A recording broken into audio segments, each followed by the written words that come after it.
Okay, John is on vacation, so I'll be hosting the show today. Because we're around Halloween time, I thought it would be a good idea to read you a story. The story is called The Zombies of Pasadena. Erin Daniels left the bar where she worked at about 2:30 a.m. She was a pretty young thing, blonde hair, bright blue eyes, and a figure that made men's heads turn. Monkeys, too. At 22, she had her whole life ahead of her. After leaving the bar, she headed east, crossing Fair Oaks to the parking lot where she had parked. She entered the parking structure elevator and rode up to the third floor.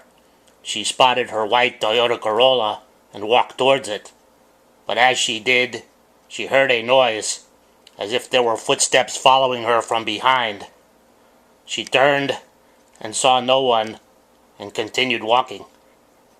Upon reaching her car, she put the key in the door lock, but as she did, someone or something grabbed her from beneath the car.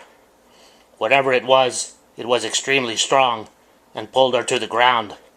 Once on the ground, the thing pounced on her and started ripping at her flesh. She felt the warmth of her own blood as it oozed down her face where the thing had bitten her. Now the thing, whatever it was, started to increase the pace at which it tore into her. Perhaps it noticed that there were others coming to join the feast and wanted the best parts for itself. Soon, there were 8 other creatures working on the girl's body. 20 minutes later, there was almost nothing left of the girl's body. The zombies then walked off into the night in search of others.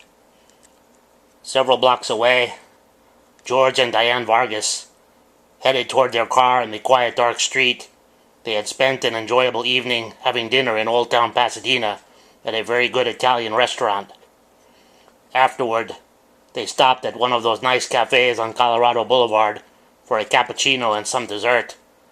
They walked hand in hand toward their black BMW. So far it had been a perfect evening, but that was about to change. At 28 years old, the two seemed as happy as they had ever been. They had been married just months before, in a beautiful ceremony in Newport Beach. But a block from their car, the two heard a noise in the darkness. Both turned around and saw nothing. They kept walking until they heard the noise again.